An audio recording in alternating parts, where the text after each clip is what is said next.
Around 7 p.m. on Saturday, August 13th, 2011, 19-year-old Wang Weijie was with his friends Ma Jun and Zhou Guo at an internet cafe in the city of Taiping, China, watching Jun play a computer game.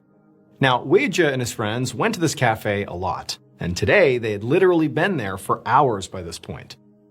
But now, as Jun finished up the game he was playing, Guo announced that he was actually ready to go do something else now. So the three of these guys spent a lot of time together, whether it was at an internet cafe or elsewhere. They were like really close friends. And generally speaking, Weijie usually just did whatever Jun and Guo wanted to do, since they both had strong opinions, and Weijie was more of a go-with-the-flow type of guy. And so now, as Guo decided they were done with games, Weijie was just like, all right, cool. Well, why don't we just head back to one of our places just to hang out? But Guo, he shook his head and said, no way, like it's Saturday. They didn't have to be up for school the next day, and so they could stay out all night if they wanted to. And so he said, like, we gotta find something really exciting to do. Like, we gotta make the most of this night. Now, nobody had like a great idea of what was gonna be super exciting. And so Guo was like, all right, well, for now, like, let's just go outside and we can smoke first, and then we can go from there. And at this, both Jun and Weijie just nodded in agreement, like, okay, that's the plan. But in reality, Weijie wasn't really sure if he felt comfortable staying out all night tonight. Because tonight was not just a normal night. Like, this was an iffy night to stay out all night. So this particular weekend was not just an ordinary weekend. It was actually the area's annual Ghost Festival, a time on the lunar calendar when ghosts apparently would wander the streets after dark. And Weijie's family, along with his friends' families, and frankly, a lot of other people in this area, they took this festival really seriously. They believed the ghosts really were out wandering the streets after dark because they were just very superstitious. In fact, in this area, this festival was taken so seriously that businesses would often close early so people could safely make their way home before nightfall. Now, Weijie himself didn't really necessarily believe in ghosts, despite his family appearing to very much believe in them. But the reality is Weijie was just not a guy who ruffled feathers. He went with the flow. He was a rule follower. So in his mind, he was thinking, it's the Ghost Festival. Kind of don't want to stay out late tonight. But now, Guo was already making his way towards the exit with Jun, and so Weijie didn't bother to argue. Instead, he just followed right along, and they went outside to smoke. About an hour later, Weijie was sitting in the passenger seat of his own car with Jun behind the wheel and Guo in the back, and they were driving down a road in the outskirts of town. And by this point, the sun had set, and so now they were officially in Ghost Festival territory. Like, presumably there are ghosts out now out on the roads. So after leaving the internet cafe, the three of them, they had a smoke, but then as they're out there, they couldn't come up with a compelling idea for how to spend the rest of their big night out. All they came up with is, let's just get in the car and drive around and maybe we'll figure out something to do. Now, initially, when they hopped in the car, they're thinking, okay, it's getting dark out, we're gonna be driving around during the Ghost Festival, we're bound to find something exciting to do. And so all of them are they're amped up, they're in the car, they're pumped, we're gonna find something fun. But after a while, they were just randomly driving around. No one's really out because, again, it's this Ghost Festival. Everybody's, in their homes. There's nothing going on. And it just became really, really boring. They're just driving around and nothing's going on. And so at a certain point, Weijie is just feeling so frustrated because it's he didn't want to be out here in the first place. He didn't voice that to his friends, but he didn't want to be out here. He just wanted to be home. And so he just was man, this is so boring. And he just leaned his head up against the window and just decided to drift off to sleep. And so he's closing his eyes and he's just laying there, and Jun, who's driving, is just, driving along. They're not really talking. And so Weijie, as he's laying there, he suddenly feels the car come to a screeching stop. And Guo in the back seat immediately, reflexively screams at Jun, the driver, hey, what are you doing? Drive more carefully. And Weijie, he's looking around what just happened? And he looks over at Jun, who's driving, and Jun is not paying any attention to Guo or to Weijie. He's just pointing out the windshield at something on the road, and he's look! And so Weijie, who's just sort of confused because a moment ago he was half asleep, he looks from Jun out the front windshield to see what he's pointing at, and there's this woman who's just sitting in the middle of the road. They're out on the outskirts of town. There's no really any buildings around or anything. They're out in the sticks. and it's dark out, and everyone's home for the Ghost Festival, and there's just this woman sitting on the ground. She's wearing this floral dress, and there's a bike that she has that's next to her, just propped up. And she's almost been hit by a car. Like, they stopped very close to her. She's almost been hit by a car, and she's just sitting there staring blankly at the car. And so June, he's pointing at her like he can't believe it. He almost hit her, and Wei just like, what's going on? And Guo, like, he doesn't even know what to make of it. And at some point, June sort of snaps out of it, and he leans out the window and he yells at the woman to, like, get out of the way. Like, what are you doing? Like, get out of the road.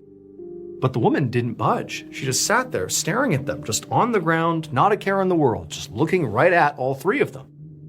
And so eventually, after sort of the tension in the car went down a little bit, June just pulled his head back in the window and he looked at his friends and he's like, I don't know. And he just drove around this woman, just avoided her, and they continued driving along. For the next few hours, the three boys just continued driving around town, looking for something to do, but there still was nothing to do. Everything's basically abandoned because it's this Ghost Festival night. Nobody's out, no businesses are open, there's nothing to do. And what really had not left any of their minds, even though they really didn't talk about it, was that woman. Like, that was so unusual to just see her sitting there, not reacting to nearly being hit. Like, the whole thing was just so creepy, made more so because it's the night of this Ghost Festival. Like, talk about the creepiest night to see something like that. And so eventually, around like 1 a.m., when the boys are still just driving around, someone in the car suggests, like, hey, let's go back to that intersection and see if she's still there. Like, let's just see what she's doing. Now, keep in mind, it's been hours since they've seen this woman, like hours. And so they drive back around, not really expecting to see her there. They think that, like, no matter how weird that was, she has to have gotten up and left by now. But no, they turn onto that road, which again is outside of the town. It's like there's no buildings around. It's dark, minus their headlights. And they drive down this road, and sure enough, off in the distance, still sitting in this intersection, is this woman. She's unmoved. She's just sitting there in her dress with a bike next to her, just hours later, no change. And so now it's like the boys can't help but feel really uneasy here. Like, this isn't right. Something's wrong with this woman. I mean, also they can't help but think, like, it's the night of the Ghost Festival. Are we seeing a ghost? Like, they're terrified. I mean, that's the reality, is they were scared. But really, more than anything, what all three of them are thinking and discussing in the car is, we gotta tell someone about her. Like, there's something wrong with this woman. What is she doing? Is she mentally unwell? Is she on drugs? We don't know, but like, this isn't okay. We gotta tell someone. But for now, the three boys decided that they had had enough fun for one night, and they drove to June's house, and they just all crashed there, determined to figure out what to do with this woman and what they saw the next day.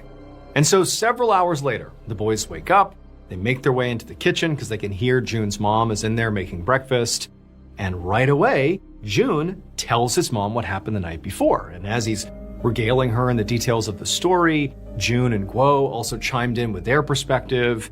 And then after they were done telling June's mom, they all sort of expected her, being an authority figure, to know what to do. That she would very likely say, okay, we need to call the police, or we need to call a hospital, or we need to call some other authority figure and handle this professionally. But she didn't do any of that. Instead, she just kind of looked at the boys and she said, you saw a ghost.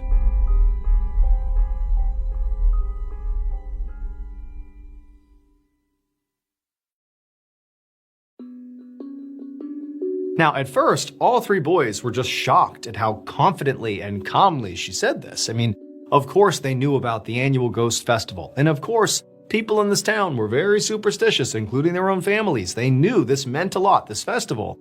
But the idea that we're going to sit here and literally say that the woman we saw sitting on the ground last night was a literal ghost, that seemed crazy. And the boys began saying as much to June's mom. But June's mom was just really annoyed with them and just basically shot them down and said, look, you saw a ghost, but like, that's the reason you're not supposed to be out on the night of the annual Ghost Festival. It's why the business is shut down. It's why we all go home before nightfall. You knew you weren't supposed to be out at night. You were. That's why this happened. Not to mention, these ghosts, they don't just wander around. They target people. You were targeted. Now, June's mother was not just throwing that out there. She was referencing one other aspect of this annual Ghost Festival that lots of people in this area believed. which was these ghosts that wandered around after dark on this one night of the year, they weren't just wandering around. They were looking for people to effectively latch onto. And so part of the reason people believed you need to stay in at night and avoid being out after dark is because if you basically interact with one of these ghosts, they could latch onto you and then you become its target. In some cases, people believe it just produces really bad luck for you for potentially months at a stretch. Some other people say that once you've been targeted by one of these ghosts, they may try to kill you. Specifically, they may try to drown you. And so no one really knew, but it was like this belief that you just never want to interact with a ghost because it could be very bad for you. And so June and Guo, they still tried to argue a little with June's mother, trying to tell her that no, this could not possibly be a ghost, but their voices seemed less forceful now, and Weijia, he was sitting there thinking actually, if that was a ghost, this kind of makes sense. It explains why she didn't react at all to nearly being hit by a car. She just sat there. Also, why is she just sitting there? Strange activity for anybody to be doing. Maybe a ghost would do that. It also kind of explains why she was still there hours and hours later, just sitting in the middle of the road. Other cars must have gone by. This is not normal behavior. And so Wei just thinking, wait a minute, maybe this was a ghost.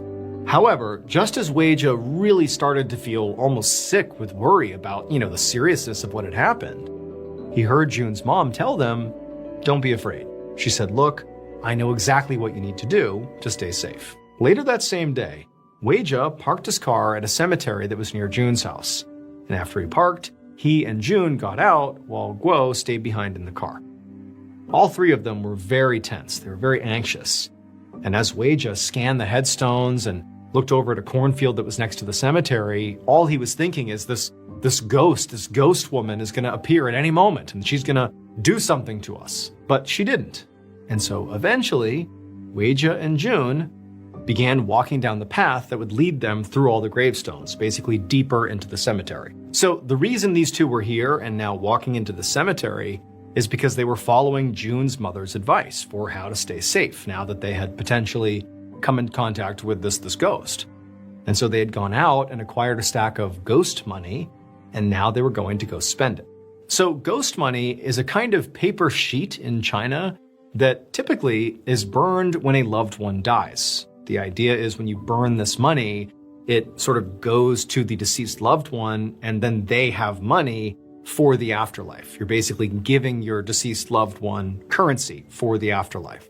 But it can also be a way to buy protection from angry spirits. So Weijia and his friends have been told to burn ghost money over their family grave plots so that their dead ancestors could essentially pay the ghost, the evil ghost, to leave them alone. Now, they'd already done this at Guo's family plot in a separate cemetery, so that's why Guo was staying back in the car, and now they were going to do June's family plot in this cemetery. And so Weijia and June, they continue walking through the cemetery until finally they reach some of June's ancestors' graves. There, they knelt down, they pulled out their ghost money, and they began to burn the bills. And they're both just kneeling there, burning this money. And with each, bill that crumpled up and smoldered, both of them were feeling like this enormous wave of relief coming over them. And so for a little while, they're just burning their money, and they're both looking down at the money on the ground. They're just kneeling there. But then at some point, Weijia just looked up. And as soon as he did, he froze. Because standing right behind June can't see this, right behind June is that woman in a dress. And she's looking at both of them. And Weijia was so scared, he shrieked, he jumped up, turned, and started running in the opposite direction. Now June is so startled by Weijia screaming that he jumped up, ready to run away himself, but he's watching Weijia take off, and he turns around because he could tell Weijia saw something behind him, but there's nothing behind him. And he's thinking he must have seen the ghost, because why else would he react this way? But there's nobody here. And so June sort of put together, what's going on here? Weijia clearly spooked himself. We're in a cemetery after all.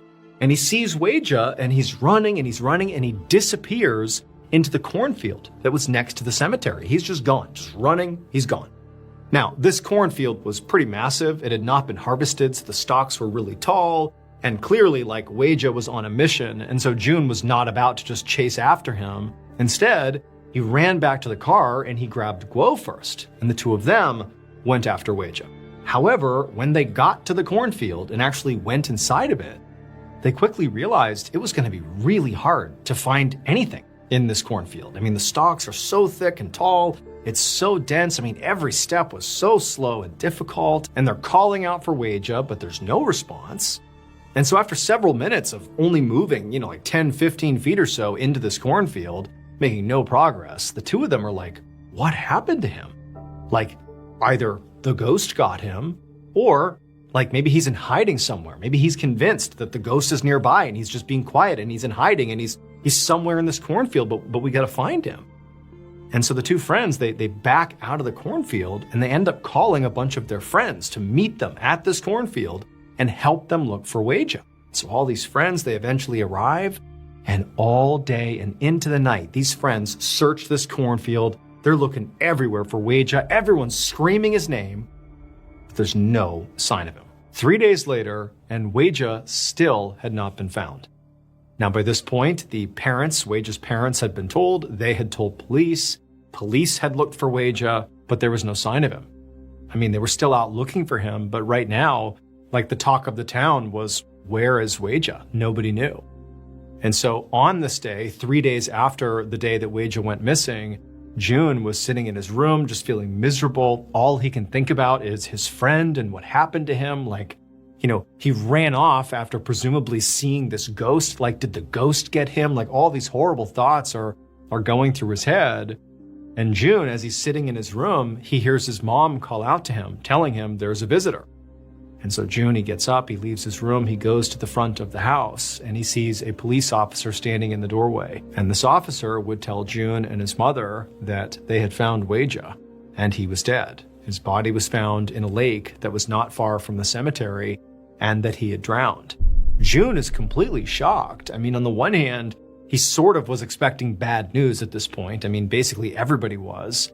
But to hear that his friend was dead was just horrific, and he really struggled to keep back tears. But, before he could really even react to this, the officer went on to say that, Jun, we spoke to Weijia's parents and they told us that you and Guo were with their son last, that you were with him before he vanished. And so we just want you to tell us, now that we know he passed away, that he drowned, we want to know what happened. What did you see? Like, what led to him drowning? And Jun, he just launched into the most detailed version of the story he could possibly think of. He took the officer all the way back to them at the internet cafe, playing computer games. They decide they're going to stay out all night. They go outside, they're having a smoke, they're talking about what they're going to do. They decide they're going to get in the car and just drive around. They're driving around on the night of this ghost festival. They see this woman, they think it's a ghost. Like, he went through this whole rendition of the ghost being really central to the story, and how the next day Jun's mom had said, oh, go burn ghost money in the cemetery to protect yourself from the spirits. They go to the cemetery and they're burning the ghost money, but then Weijia, he gets so scared. Jun's convinced it's because he sees the ghost again, this woman, and he takes off running into the cornfield. So he tells the officer every little detail. And he knew that even in a place like this, where people did, for the most part, believe in ghosts, he knew his story really hinged on a ghost made Weijia do this. And he knew that it was totally preposterous in some ways, but he thinks he's telling him the truth. And so he tells the officer all this stuff. And the officer's just staring at him, and he's clearly very skeptical. And then at some point, after Jun is done, and he's just waiting for the officer looks at him, and he asks him one question that once he answers honestly, it completely explains everything that happened. It would turn out that woman who was sitting in the middle of the road that sort of became the centerpiece of this whole ordeal was not a ghost. In fact, she wasn't even real. Because the three friends, Jun, Guo, and Weijia, on the night they decide to have their big night, they're going to stay out all night. When they went out for a smoke, they didn't smoke cigarettes. They smoked methamphetamine, which can cause you to hallucinate. And so they were high on meth driving around and hallucinated that woman. But they all, believed they saw it, and it felt so real, and it was on the same night as this annual ghost festival that it felt so real that even the next day, when they were no longer high, they still believed they had seen it. And then June's mom confirmed, yep, that was a ghost, because she believes in ghosts. And so they set out to the cemetery, and they're gonna, burn this ghost money to save themselves from these evil spirits. And what do before they head out to the cemetery? They smoke more meth. And Weijia, he has another hallucination. He thinks he sees the ghost, ran into the cornfield, not realizing that deep in the cornfield was a lake. He fell into it, and he was high on meth and didn't know how to swim, and so he drowned.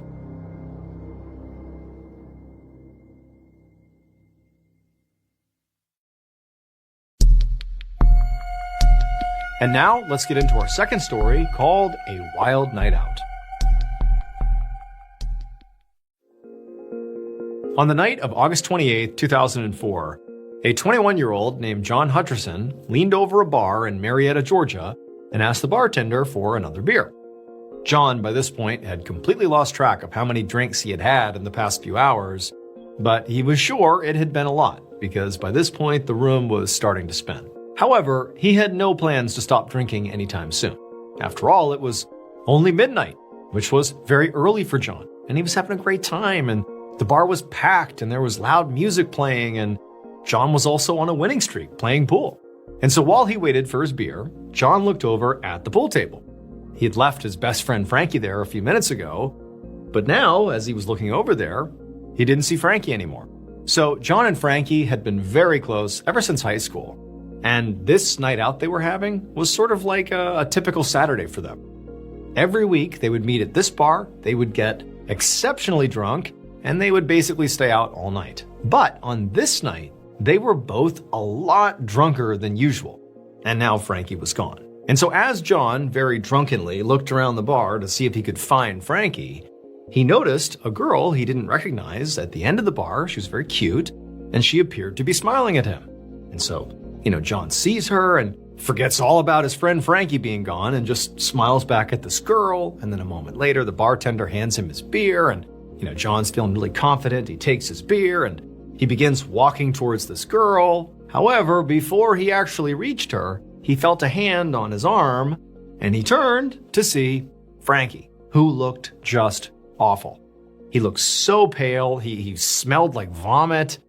And Frankie told John, as well as he could, because he's so drunk, he's mumbling everything. He just said he felt horrible, and it was time to go. Now, John was really disappointed, because even though he was really, really drunk too, he wasn't as bad as Frankie. Like, John had not reached the nauseous and vomiting phase of extreme intoxication. And so he's thinking, man, there are a couple more hours till closing, and I really want to talk to this girl. But he was Frankie's ride, and Frankie had to go home, clearly. And so if he was going home, John had to go home too.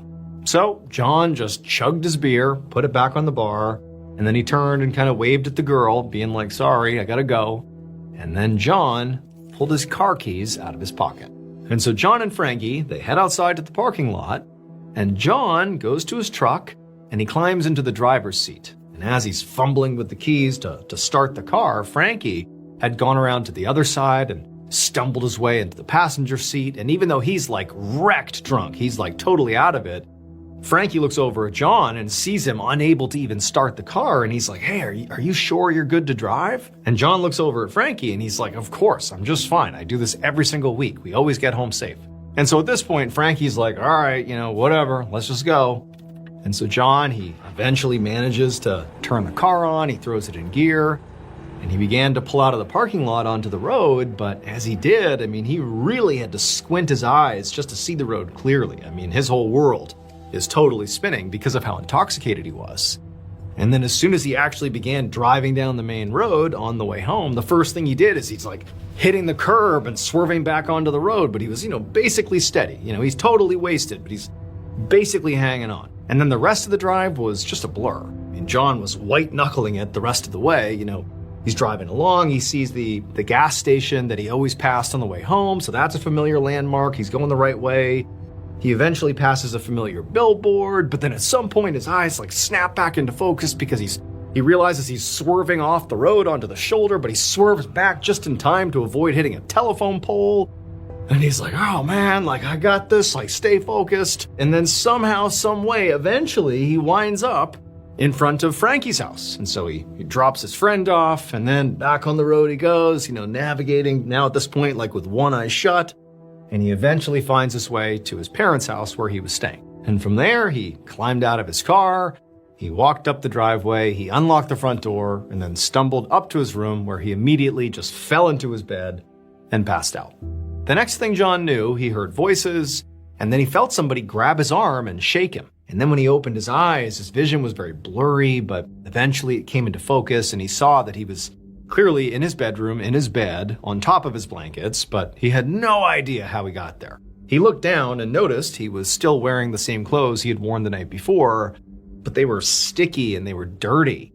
And then there were also these two figures who were standing over him, repeating his name over and over again, almost angrily. John looked at these two and didn't really know who they were, but then he noticed they were both wearing matching uniforms. They were police officers. And these officers were very angrily asking John, what happened last night? Like, what did you do? What happened the night before?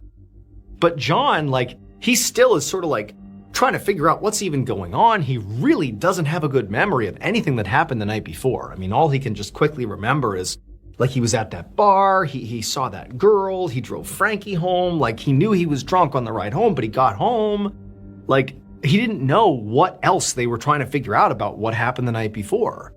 And so when he finally opened his mouth to be like, what is going on? Because he was still basically drunk, it just came out of his mouth like this incoherent babbling. He was like, what's going on here? And the two officers, they were just over it, and they just grabbed John and literally pulled him out of the bed. They whipped his hands behind his back, they handcuffed him, and John, who's like, what is happening? They lead him out of his bedroom, downstairs, past his mom and dad, who are staring at him like, what is going on? And even though John, again, is basically borderline incoherent, in passing by his parents, he's hoping they're going to be like, hey, officers, why are you arresting my son? But instead, as he's led past them, he looks at his mom and dad, and they're not about to put up some fight. They're crying. They're holding each other and crying. They clearly know something bad has happened, and they can't stop what's happening to their son. And so the officers, they walk John in handcuffs out the front door, and they walk him over to his truck in the driveway. And when they got there, the officers just stopped and gestured for John to have a look inside. And so John, he's sort of looking at the officers like, okay, what's going on with my truck? And he turned and he just sort of squinted and looked through the window into the car. And there was this large object in the passenger seat that he didn't remember being there the night before. Then as he looked more closely, he realized with horror what it was. So the night before, John did drive when he absolutely should not have. He was clearly way past the legal limit for driving. He should never have been driving, totally unsafe for others, for him. Shouldn't have happened, but he did. He drove. And so he and Frankie, they're driving home, and John, in his limited memory, recalled, this sort of blurry ride home, where basically as dangerous as it was, he got them home. But at one point, he remembered almost hitting a telephone pole, and he swerved just in time, and he narrowly avoided it. And in some ways that was true. He did avoid smashing into the telephone pole, but he didn't avoid an incident. So Frankie, because he was so nauseous from having drank too much, he had his head out the window as they were driving along trying to get some fresh air. And when John drove too close to that telephone pole and swerved at the last second, Frankie's head was still out the window, and his head was decapitated by one of the tension wires coming off the pole. The tight wire that holds that pole into the ground, one of them, it's like a guillotine, and they're speeding past it, and Frankie's neck hit the wire, off went his head. But his body remained in the passenger seat of the car, and John was so belligerently drunk that he didn't see he had just killed his friend, nor did he see his friend's body, or a part of his body, still in his car. And so when John drunkenly arrived at Frankie's house, and he was like, all right, bye, he thought maybe Frankie got out of the car, but clearly he didn't. He was just there, dead, in his passenger seat. And then John just drove back to his parents' house and just left the car in the driveway with his friend's body inside, and up to his bedroom he went and passed out, having no idea what he had just done. A few months later, John would plead guilty to vehicular homicide, and he was sentenced to 5 years in prison. On the evening of January 3rd, 1991, a 40-year-old mountain climber named Yi Song felt the wind and snow whipping against his face as he stared up at a mountain peak jutting through the clouds high above him. Yi was standing more than two-thirds of the way up a mountain called Kawa, which is the highest mountain in the Meilan Snow Mountain Range in southwest China. Kawa stands at an elevation of about 22,000 feet, which is more than 4 miles, and nobody in recorded history had ever reached its peak. In fact, the Tibetan villagers who lived at the base of this mountain believed that nobody ever would, and some of those villagers regularly tried to prevent would-be climbers from even trying.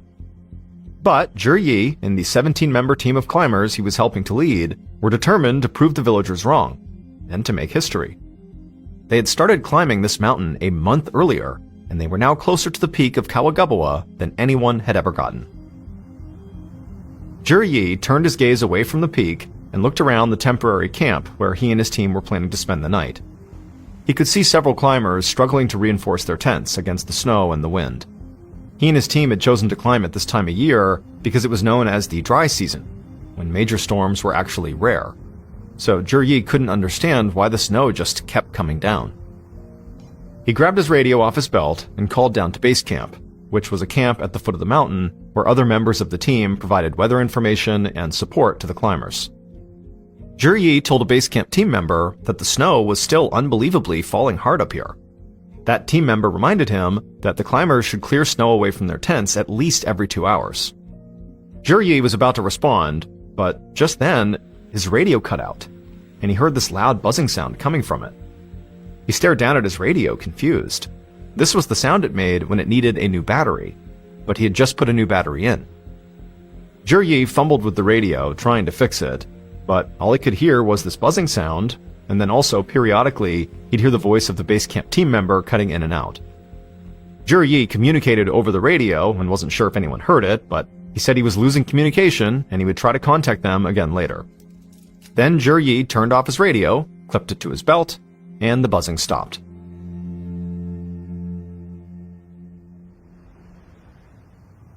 As the sun finished setting, the wind picked up even more. Yi craned his neck upwards again, and he saw that the peak of Kawa had now disappeared in the snow and the darkness. Yi had done lots of difficult climbs in the past, and he was sort of used to running into problems right when he thought he was about to achieve his goals. That was just how mountains worked. All the planning in the world could not prepare climbers for everything. But for some reason, this felt different. This storm just didn't show any signs that it would ever let up. Yi lowered his head and walked towards a group of tents. He wanted to help his team clear snow away. But all of a sudden, Yi heard screaming coming from inside one of these tents. He and several other climbers moved as quickly as they could through the snow toward the sound. They stepped into the tent, and they saw a woman laying in her sleeping bag, and she was shivering uncontrollably, and sweat was running down her forehead. Yi knew this woman, who was one of several Japanese climbers on their team, had been dealing with a high fever for days. But now, she didn't just look sick, she looked terrified.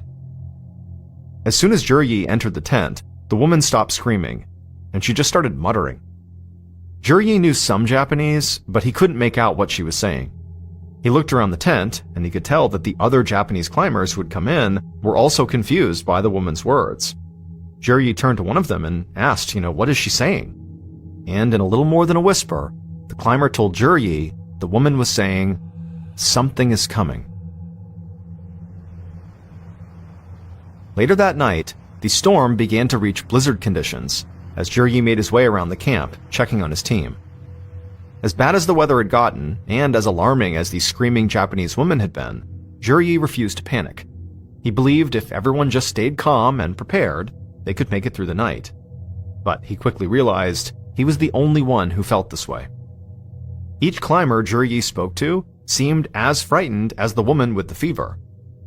He tried his best to calm everyone down he spoke to, but nothing he did seemed to work. So eventually, he headed back towards his own tent to make sure it was secure. But before he got there, he heard more shouting. At first, Yi assumed it was the woman with the fever, but he listened more closely and he could tell it couldn't be, because it was a man's voice. Yi trudged back through the snow towards this shouting man's tent to see what was wrong. and when he stepped inside, Zhi felt truly scared for the first time since he'd come to the mountain. Inside the tent, Zhi saw one of the climbers sitting by a fire, pen and notebook clutched in his hands. And on his face was this wild look. His eyes were darting from one side of the tent to the other, and he would shout at something only he could see and hear. And then he would scribble furiously in his notebook. It was like he had lost his mind. Zhi was so unsettled that he just backed out of the tent, and as soon as he was outside, he turned and began rushing back through the snow towards his tent. However, as he was between tents, he heard this loud rumbling sound, almost like the banging of a drum, coming from high up the mountain.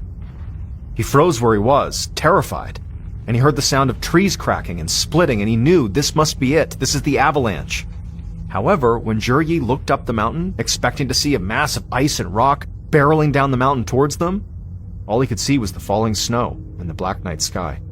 There was no avalanche.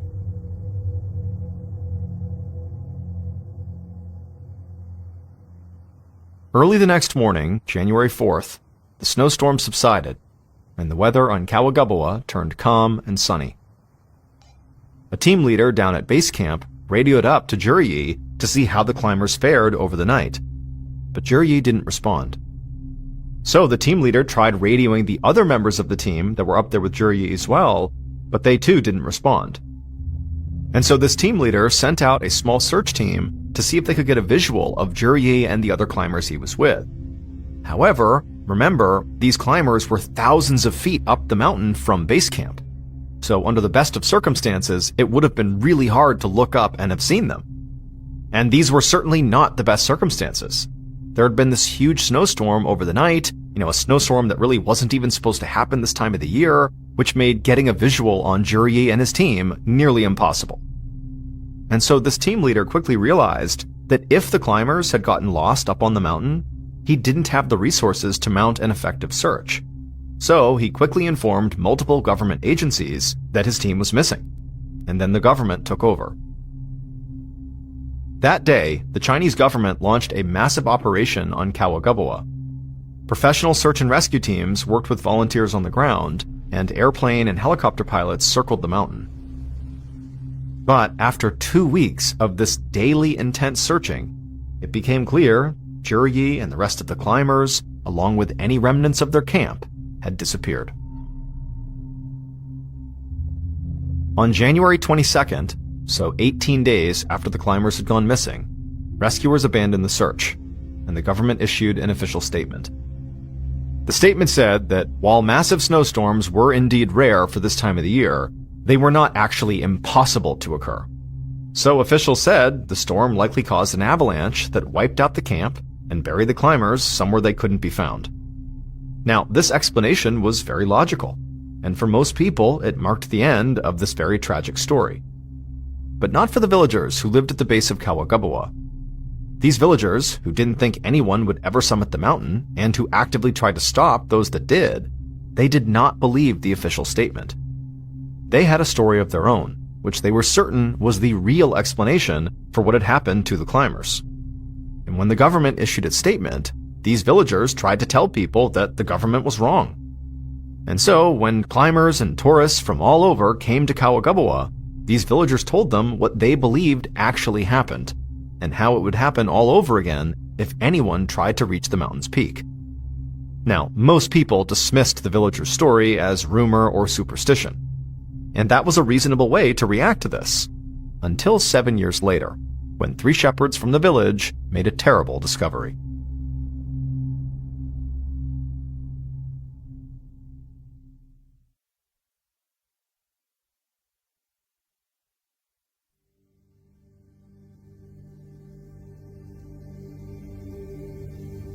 Seven years later, on the afternoon of June 18, 1998, 3 shepherds were walking along a glacier near the base of Kawagabawa.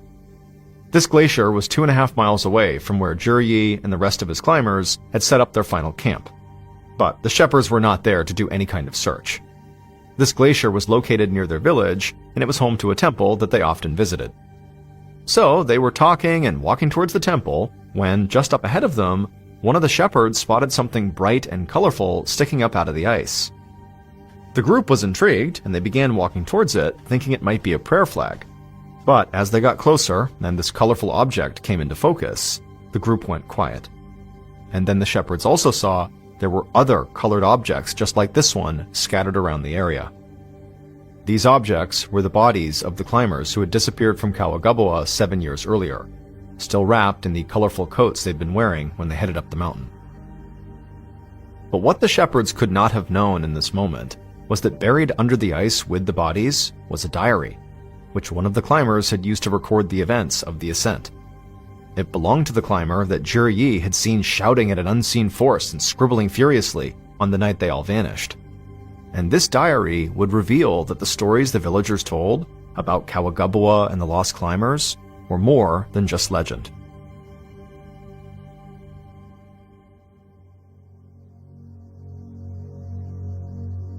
It would turn out there was a very specific reason why these Tibetan villagers believed nobody would ever reach the peak of Kawagaboa. It was because the peak was said to be a sacred place. It was the home of a warrior protector god, and because of this, it was not meant for human beings to climb. The villagers believed that if anyone ever approached the peak, it would wake the spirits of the mountain, and the mountain god would punish them. This punishment would lead to death, but it would not stop there, because the dead would become prisoners of the mountain for 7 years. And these villagers had made their beliefs very clear to Zhi Yi and the rest of his team of climbers who wanted to be the first people to ever reach Kawagaboa's peak. In fact, a group of villagers had heavily protested their climb and warned the climbers that their expedition would anger the mountain god and result in tragedy. But Zhi Yi and the rest of his climbers had not heeded their warnings. The diary of the climber that was discovered along with the bodies recounted what happened as a result. The diary started like a lot of climbing diaries do, an account of the day's hike, the scenery, the weather. But as the dates got closer to the night the climbers disappeared, the diary took a strange turn. The writer became obsessed with these shadows he saw walking across his tent, and he said he heard women laughing and babies crying all around him in the darkness. That woman who had screamed out, who was sick with a fever, had said she felt something bad was coming, and she had tried to warn the others. But by the time Zhi Yi heard the sound like beating drums high up on the mountain that he thought was an avalanche, like many thought was an avalanche, the mountain god had apparently already unleashed his wrath. As soon as Zhi Yi and those climbers had disappeared, the villagers all assumed that they had faced the wrath of the mountain god. But the fact that their bodies had remained hidden for 7 years, the length of time the mountain god keeps the dead imprisoned in the mountain, was all the proof the villagers needed to know they were right. And the climber who wrote the diary ended up believing them too, although it was too late. In his final diary entry, he wrote, quote, "We were wrong. They are coming. Run." In 2001, 10 years after the climbers had died on the mountain, the Chinese government banned all mountain climbing activities in the Meilin snow mountain range. To this day, still, nobody on record has ever actually set foot on the peak of Kawagaboa.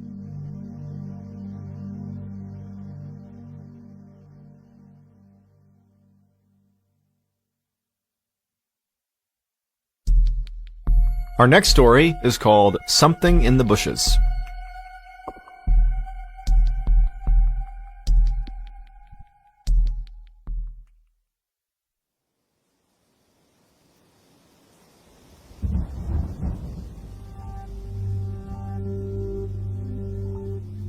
On a June day in 1953, a 31-year-old American doctor named George Moore stood in a small mountain campsite in Nepal, staring out at a massive rainstorm forming on the horizon. George had been in Nepal, which is a country south of China, for 8 months, leading a small medical team trying to stop the spread of diseases like malaria in villages all across the region.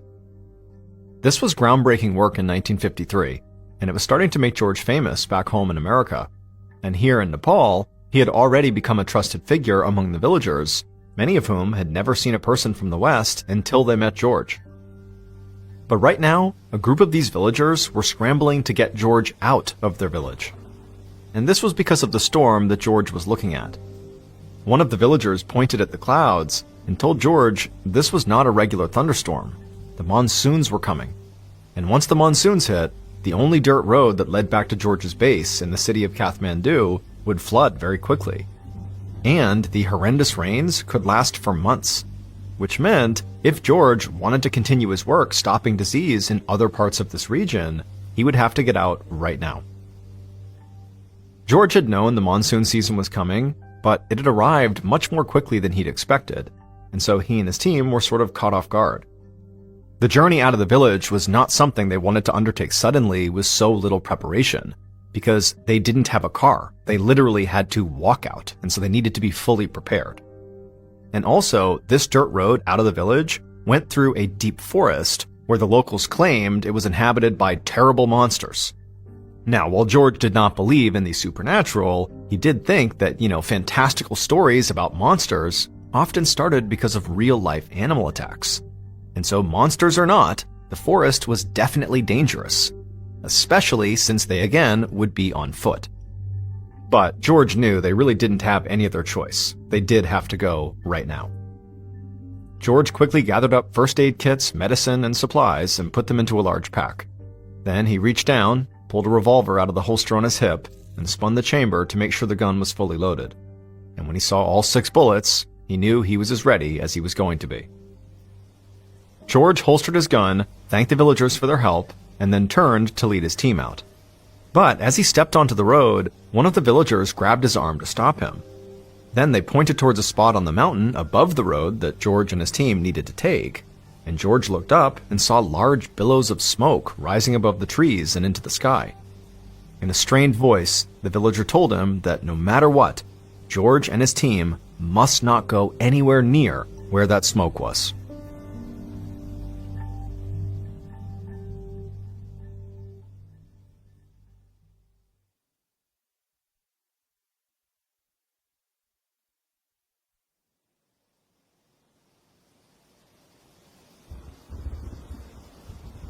The storm continued to move in as George and his team began their journey.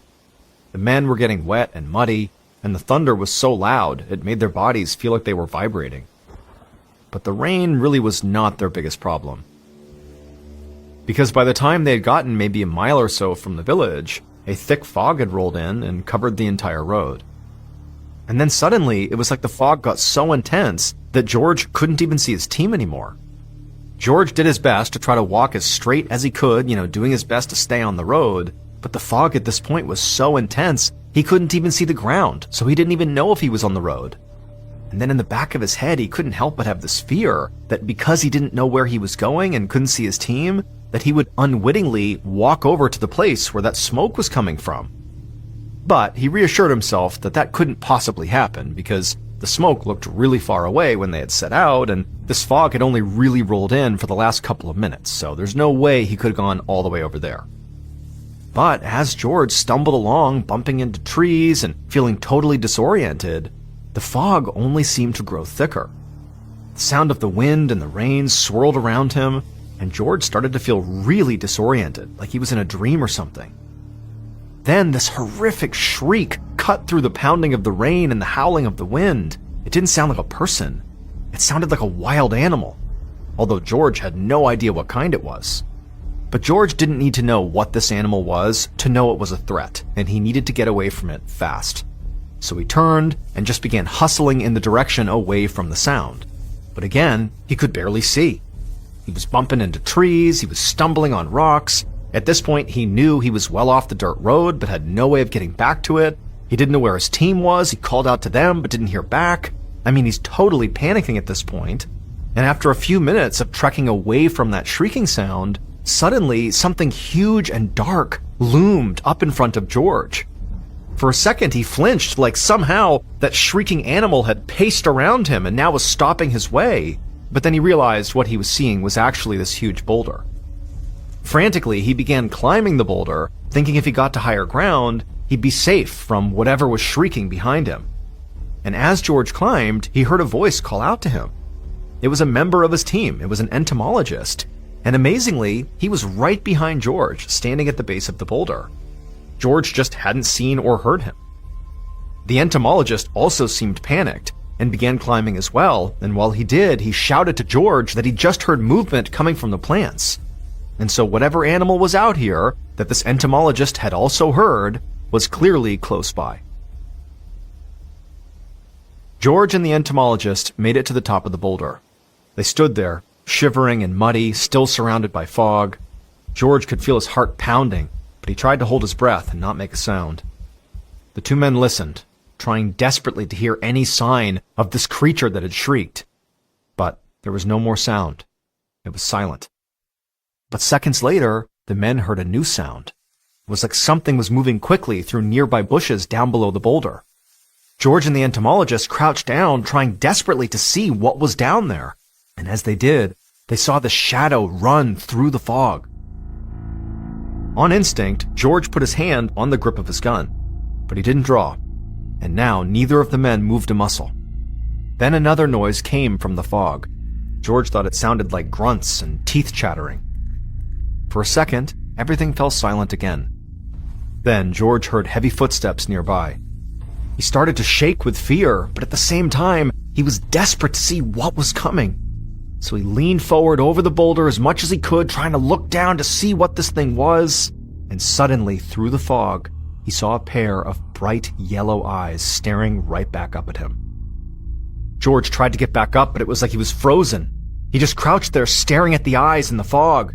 And slowly, he saw more pairs of yellow eyes appear in the fog. And he saw shadows of what looked like long tails whipping back and forth. Instantly, George thought of the monsters from the villagers' stories. But he told himself that's ridiculous.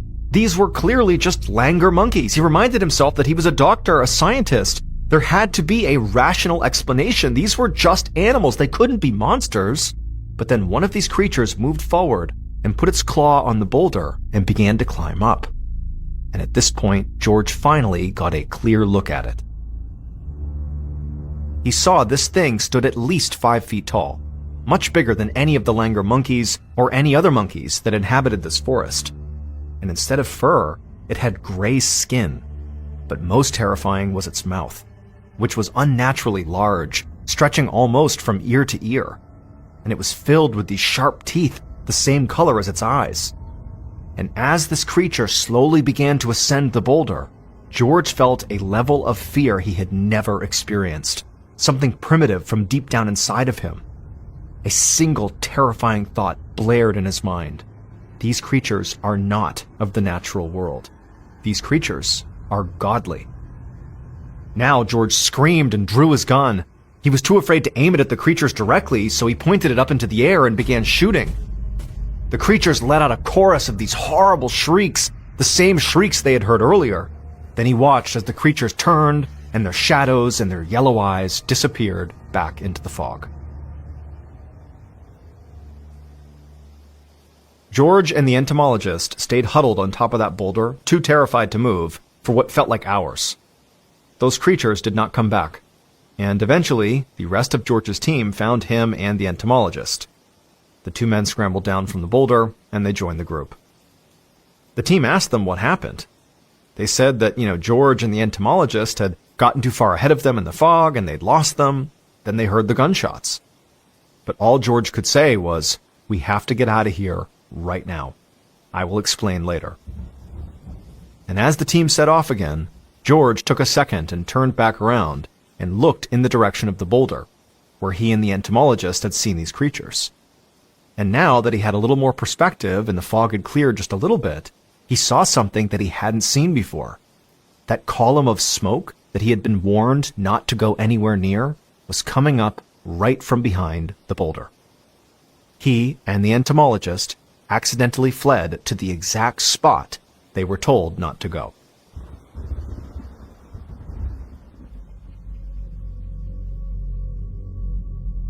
That night, after a long hike, George and his team finally made it to their base. And it was only when he was back in the safety of his camp, with friendly villagers all around him, that George was able to finally think clearly again about what he had just experienced, with the strange creatures in that place where the smoke was. He didn't know what to make of it. George was a United States Army veteran and a man of science. He didn't believe in monsters or terrible gods roaming the forests. But he told his story as accurately as he could to the villagers, hoping they would have some realistic explanation for what the creatures were. But what the villagers had to say only left George feeling even more unsettled. So, George decided he was just not going to speak of what he had seen to anyone anymore. He had a bright future ahead of him as a doctor. He wasn't going to throw it away by making himself look crazy. And so when he got to America, and people asked him about his time in Nepal, he would tell them a wild story about this chance run-in with a group of langur monkeys. But the true memory of the creatures he actually saw out there, which were not langur monkeys, at least not to him, never left George. Their height, their yellow eyes, their huge mouths and sharp teeth, and the pure fear George had felt in their presence. George was a man of science, which made him want to forget this encounter. But he was also a man of truth, and so after spending years with these memories in his head, George came to believe that he had a duty to tell the truth about what he actually saw, no matter what the consequences were. And so in 1957, 4 years after his encounter in Nepal, Dr. George Moore published a first-hand account of what he had seen in a magazine article that was titled, "I Met the Abominable Snowman." In this article, he explained that the place on the mountain where the smoke was rising, where the villagers warned George not to enter, was called the House of the Gods. And the House of the Gods was home to the Yeti. A Yeti is an ape-like creature said to live in the Himalayas, and is similar to Bigfoot, but thought to be a bit shorter. In the West, the Yeti is often referred to as the Abominable Snowman. And in his article, George said he'd come face to face with a pack of them in Nepal. Telling the world what he'd seen did not adversely affect George like he'd feared. He went on to have a long, successful career and is still considered a pioneer in the field of medical outreach. And because of George's standing as a doctor and researcher, his encounter in Nepal has remained one of the most highly credible cryptid sightings in modern history. And so, as much as some explorers and scientists might think we can fully understand the natural world, both of these stories are proof that you can't. You ever love something that hurts you gently? Yeah, the kind. You said my name like it was safe to stay. Soft tone hiding what you take away. Your smile felt warm, your silence was cold. I learned your truth and the things you didn't hold. I'll read your eyes like a warning sign. Still cross the line every single time. Touch my scars like you knew the code. Then blame my heart for the weight you broke. I called it love, it felt like gravity pulling me down, but it felt like destiny. I knew the damage still.